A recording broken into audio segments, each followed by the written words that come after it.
Hi, and welcome to On and Off, our podcast covering the on-premise and off-premise beverage alcohol industry. I'm Melissa Dowling, editor of Cheers. And I'm Kyle Swartz, editor of Beverage Dynamics magazine. Today, we're going to be talking about beer with Neil Witte, a Master Cicerone who serves as a consultant to the Beer Institute. So welcome, Neil, and thanks for joining us. Yeah, thanks for having me. It's great to be here. So, as we all know, the beer industry has been going through a tough time lately, as people not drinking in general. Mhm. Um, you know, people drinking other things besides beer or drinking other things when during occasions they used to drink beer, cannabis, everything. Um, there's been a lot of consumption and cultural shifts that are affecting the beer market. So, where do you see the beer industry headed this year? Well, I think, we're starting to see some encouraging signs in the early numbers this year. Last year was up and down pretty severely, as a lot of people who listen to your podcast probably know. And the numbers have been a little bit more solid this year, so it's encouraging. Early signs are good. And there's just a few things that are happening in that area that I think are going to continue to show some positive signs in the industry. There's dry January has always been kind of a big thing. There was the IWSR, Market Data and Consumer Insights Group, had a survey recently that showed interest in dry January starting to soften on a global perspective, just a little bit, not major. I mean, people are still interested in that. But there's some signs that people are starting to kind of see alcoholic beverage consumption through more of a moderation lens, as opposed to an abstinence lens. I've been kind of hearing that anecdotally in different spots myself. There's also, Gen Z seems to be kind of cycling back a little bit too. Recent poll showed, that in fall of 25, legal drinking age Gen Z reported drinking alcoholic beverages in the last 6 months around at the rate of about 66%, which is up from 74%, which is up from 66% in spring of 23. So there's some positive signs there. That said, that the moderation aspect, the popularity of dry January, some of those trends that you mentioned, all kind of figure into some of the things that I think might be going on as the year progresses. Yeah, this was kind of an interesting dry January. I always take note of what my friends are and are not drinking around dry January. And I feel like this was the least I heard all of my friends talk about dry January. It does maybe seem like perhaps that trend is going the other direction, which is great to see. I famously hate dry January. I had to do an involuntary dry January because I got a sinus infection. Didn't have a drink for a week and a half. I did a little mini dry January. It was horrible. I don't know why people do it, and I advise that they don't. Yeah, I think I mentioned this on a previous podcast, but on the on-premise, I'm seeing, kind of a backlash. Places are promoting wet January, with like drink specials to get people to come in and, have a drink. You saw it on social media too, and I may have said this already in the podcast. Apologies if I do, but one of the viral memes during January this year was like a waitress coming over to serve somebody at a table and ask if they want anything to drink, and he goes, "Oh, I'm doing a dry January," and then just cuts to like a clip that says "Nobody cares." So I think there was this kind of like this pushback on social media against it. He also said something that I think is interesting that I've started to see a little bit myself, which is certainly welcome news, is the idea of Gen Z drinking more. Obviously, all we've talked about with Gen Z for the last 2 years is that they don't drink.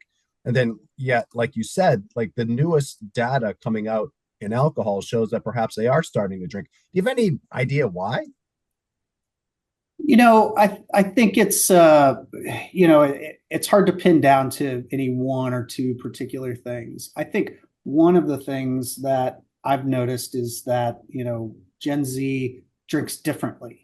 And sometimes that stuff can show up really weird in data, depending on how it's being collected.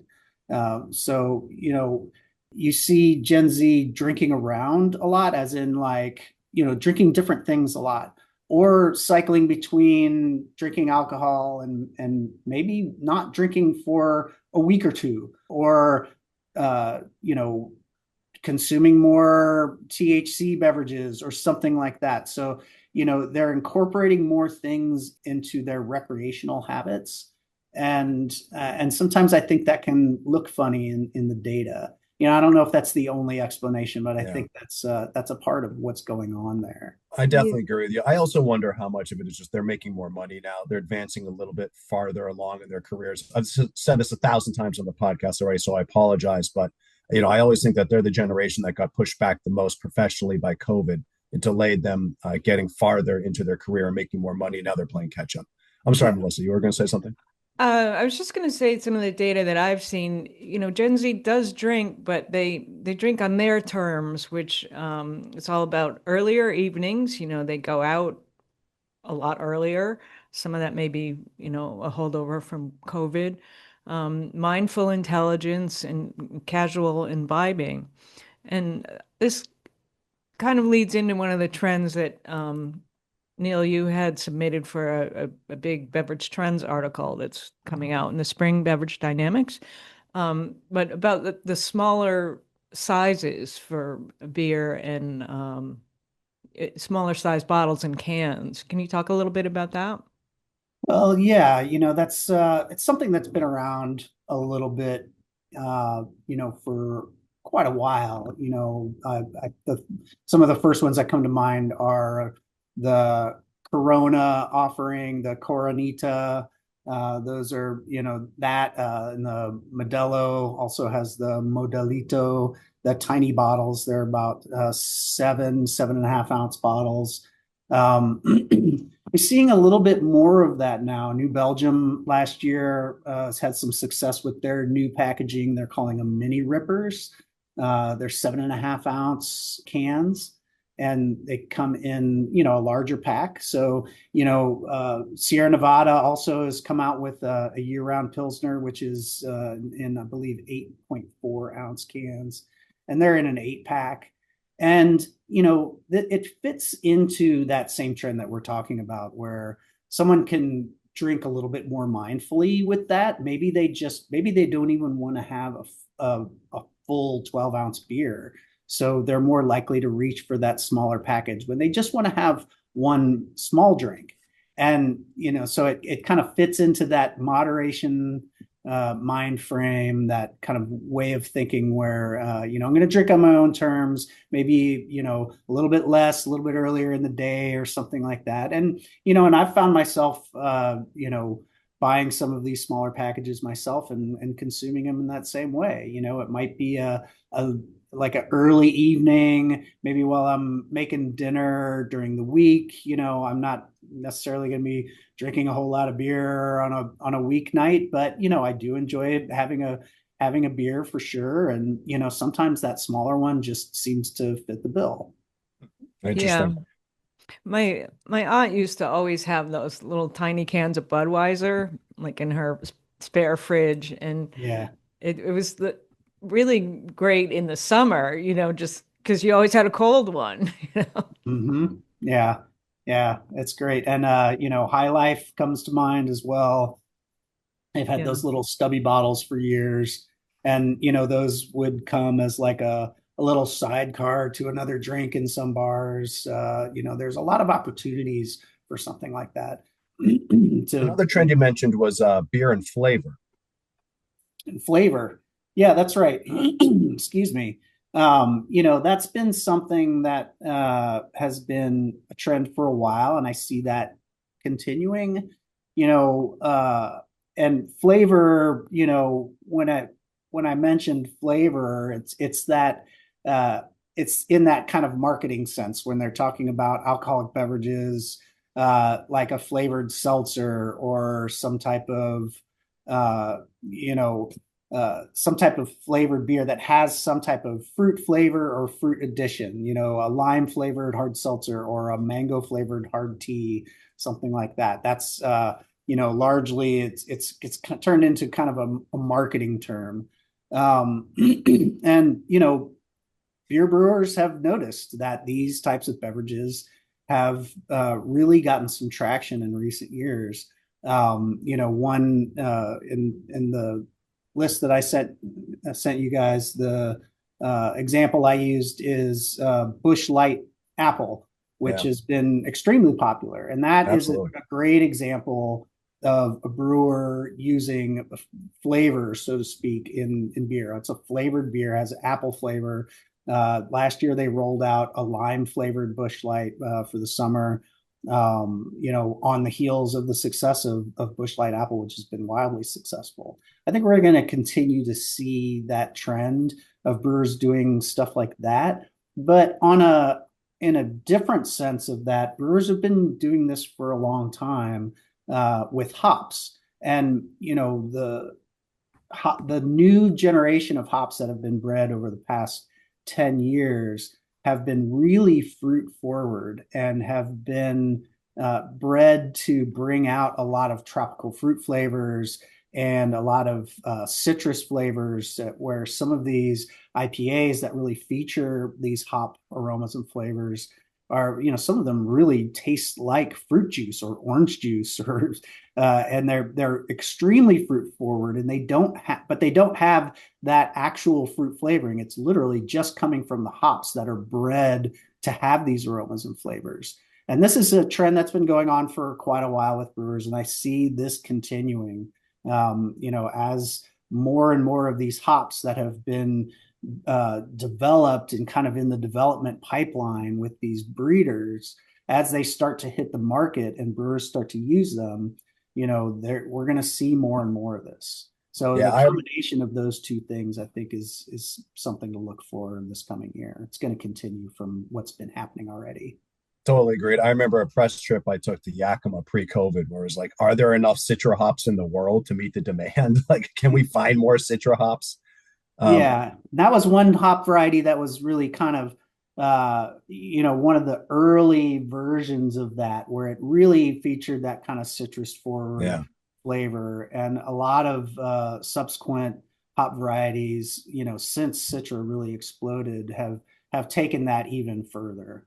Well, absolutely. yeah, I mean it's a way also to get some of these younger drinkers in. You might start out with a um light apple beer and then kind of move on to something that's, has that fruitiness but comes from a hop versus a flavoring, and then, progress into different styles from there.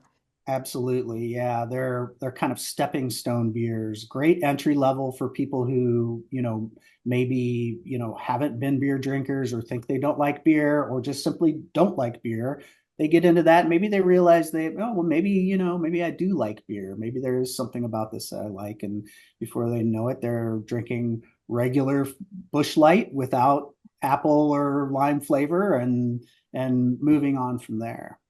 You see it Mhm. in wine too. I see a lot of flavored wines doing well right now. I tell this story a lot on the podcast, but every single time I'm a millennial, every single time I go to a gathering of my fellow millennials, the flavored wines go first. Like if I bring like a 7% strawberry flavored Moscato that somebody sent me, that thing will just get, evaporated as soon as it opens. So you see it in wine as well. Yeah, yeah, absolutely. And a lot of those fruit flavors, even if they're in beverages that aren't sweet in and of themselves, they have that association from a sensory standpoint with sweetness, and so and people love sweet things, so they're going to be really attracted to this. Americans drink sweet. That's really what so much of this always boils down to. You also put light lagers as a big trend. I mean, obviously, light lagers has always been a trend in America, but it certainly seems like now is their moment more so than ever.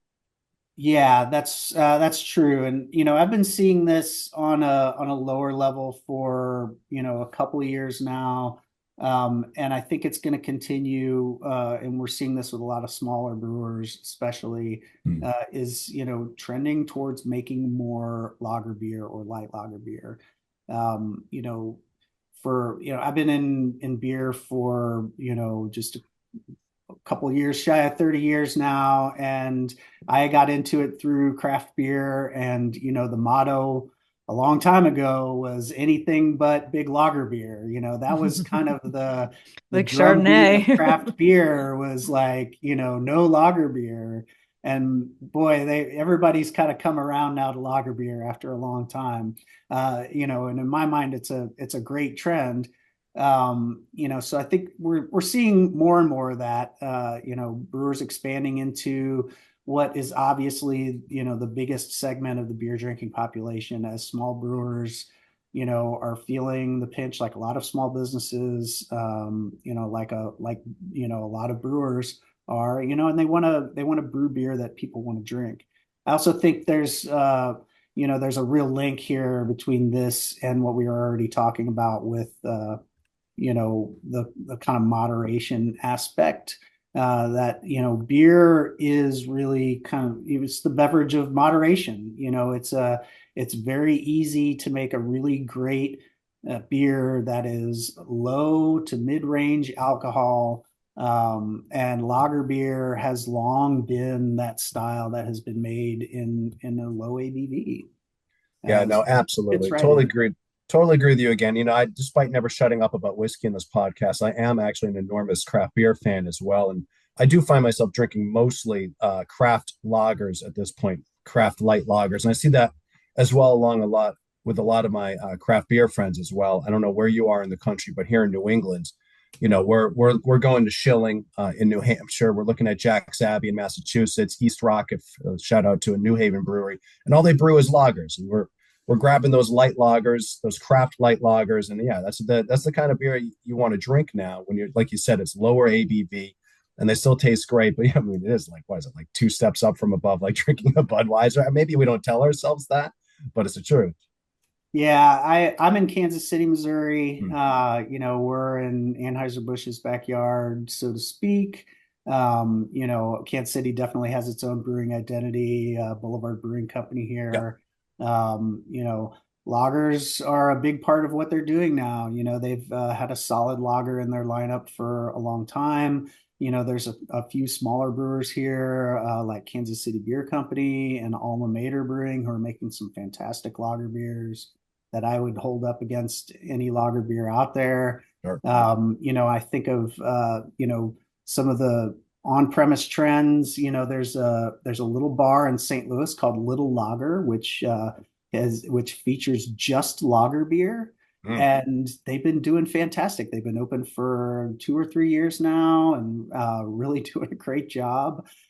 So these are some things that I see lager beer, it's catching on. It's doing some things. Yeah, I think also people are just getting sick of the IPAs. There's just so many. Some of them are so um, bold.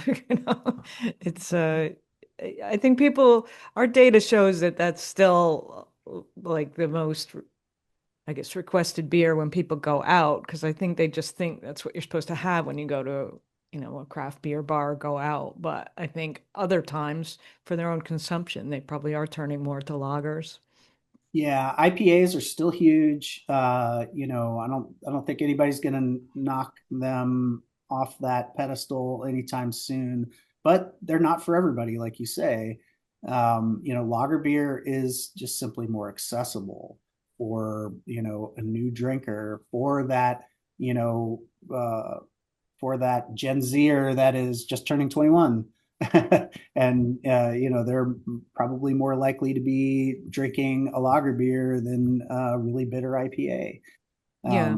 But yeah, on the other side of that too, you've got IPAs now also incorporates the hazy IPA, which are really fruity and have a lot of those fruity hops like we talked about too. So but yeah, I mean, lager beer, it's hard to argue with the accessibility, the how that fits into and dovetails nicely into the moderation aspect of things. We're going to see a lot more lager beer this year, I think. As a New England native, you brought up hazies. There were many years there where, as I was traveling in the alcohol world, I would apologize on behalf of New England because the New England IPA became the predominant style there for like 3 or 4 years. It's like, I'm sorry. I swear to God, we drink other beers. We don't just drink like we don't just hound the alchemist every single day. Like I swear to God, we're not just drinking Heady Topper and Focal Banger. We also drink other beers as well. I swear. So I do apologize. I'm not the biggest New England beer fan. I'm a fan of beers from New England. I'm not a fan of the style. I like my beer to taste like beer, but I know what you mean about that approachable, fruity style. But for anybody out there who's an old school beer, it seems like you are as well. I do apologize on behalf of New England for foisting the hazy style upon the entire country. Well, I'll never blame anybody for having a style of beer which brings more people into the category. True, true. I had a So, funny story too. I wanted to tell real quick. You talked about a lager bar. We were in Missoula, Montana, of all places, for a conference, an alcohol conference. And I always look up what are the bars in the area, the breweries in the area whenever I travel. And I discovered that Missoula is home to a lager brewery that has been operating since the 1980s called Bayern Brewing. I looked it up while you guys were talking. And so, of course, as soon as I discovered that, I spent every waking minute there when I wasn't at the conference drinking as much German. They also serve German food with a German lager, which is just like, I couldn't believe this place existed. I wanted to bring it home with me. And so I went there as much as humanly possible. I will say though, I was at a control state conference, the states where the government controls the alcohol conference, and the dress code for those are a little bit higher up because it's a bunch of government officials. So I didn't realize I was still dressed for the conference when I walked in wearing a suit and tie. And the people at Bayer, and they looked at me and they went, "Are you sure you're at the right place, sir?" the I never felt, inspector's here. oh, I never exactly. I felt so bad. I made sure to change before every other time I went there, and I went back like two more times. I'm sure they served you anyway, though, right? They sure did. God, that beer was great. That beer was great. So let's talk a little bit more about the moderation trend with what has been a growth area for beer, and that's no alcohol, low alcohol, and no alcohol. What Mhm. do you see happening there? Well, as you well know, NA beer has been huge in the past couple of years, really, led really by Athletic to a large degree, Shout out to Connecticut. who have really kind of taken it to the next level and making non-alcoholic beers that really tastes like alcoholic beer. More so than a lot of the historic ones from when all of us were younger. And so that trend seems to be continuing the NA beer, but I think in line with kind of what we were talking about of some people kind of coming back around and things cycling back a little bit away from the dry January and more into a moderation stance as opposed to an abstinence. There's definitely some trends in that direction. One of the things that stood out to me last year was a little brand called Dad Strength Beer. It's a little 2.9% beer. They were on Shark Tank and they landed 3 sharks on Shark Tank because these guys saw the potential of a moderately strength beer, and we're seeing this in some other areas too. Constellation is reportedly rolling out a new beer called Barrelito, which is a 3.3% lager beer.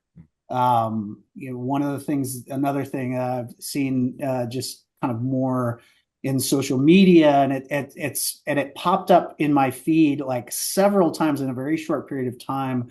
Was this Guinness 60/40 idea? I'm not sure if you've seen this. It's they're calling it a 60/40 in the on-premise, where they're taking 60% Guinness NA and mixing it in the glass with 40% regular Guinness. So this says to me, with these things trending, it's taking that existing trend of NA, but wrapping it in and turning it into something more moderate instead of no alcohol whatsoever.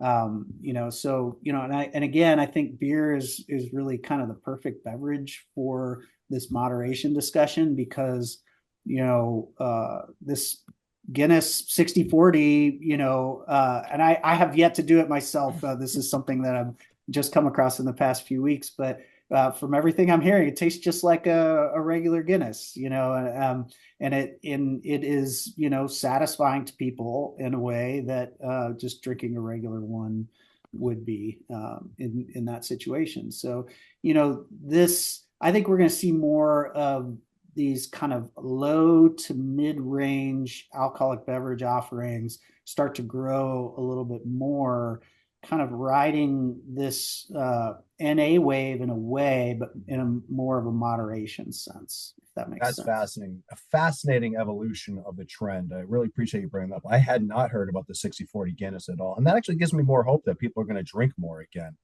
that they're kind of, like you said, experimenting a little bit with a just lower ABV. That's really interesting. Guinness, the Guinness NA tastes really good too. Like a couple of these larger brands, their NAs taste phenomenal. I think Heineken was the first one that really opened my eyes when I tried that many years ago, pre-COVID, and it tasted very, very good. 60/40 Guinness. I wonder, is that going to replace the Guinness car bomb instead of Bailey's and Irish whiskey? You drop a shot glass of actual Guinness into NA Guinness. I Yeah, doubt personally, that. I would prefer the 60/40 over dropping a shot of spirit into my beer. Well, you probably saw, I think it was just this week that Michelob Ultra launched a zero lime version. So that Mhm. touches, I mean, that was already a kind of better for you brand. So now they have a zero version. It's flavored. It's like they're really trying to hit on everything to get people Yeah, in. they're hitting on all these trends, aren't they? Yeah, they are. I know you Yeah. brought up Athletic too, which is key. The breweries like Athletic. I always bring up Partake, which is like the Canadian equivalent of Athletic. Two breweries that are just making 0% beer that tastes nearly identical to the actual alcohol version of it.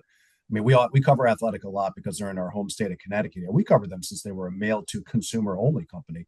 But again, it's companies like that where you have the quality of the product. And we mentioned Heineken and Guinness as well. And there's a bunch of others. I think Sam Adams does really good non-alcoholic beer as well. The Mhm. quality of these products has risen dramatically in like the last 5 or 6 years. Absolutely. Yeah. Yeah. It's really dramatic when you think about what non-alcoholic beer was even 10 years ago, much less 25 or 30 years Mm. ago. The technology that is, being utilized to make it happen is progressed quite a bit. And like a lot of technology, it's becoming more affordable. It's more breweries have access to this type of equipment that can produce really good NA beer. Yeah. But breweries have always had the ability, even without fancy equipment to make NA beer, they've had the ability to make low and moderate strength alcohol, which is why it's just the perfect, it's the beverage of moderation. Yeah, absolutely. Well, that's all the time we have for today. Thank you again, Neil, for joining us. Yeah, it's my pleasure. Thanks for having me. Absolutely. Thanks to everyone out there for listening to another episode of On and Off. Please do join us next time when we'll talk about yet another fascinating topic that spans the restaurant and retail worlds. Until then, cheers. Cheers. If you enjoyed the On and Off podcast, please hit the subscribe button. Also, you can find more great content at cheersonline.com and beveragedynamics.com, including recipes, product reviews, and interviews with the movers and shakers of the beverage alcohol industry. You can also sign up for our free weekly e-newsletters for both publications on our websites. Cheers!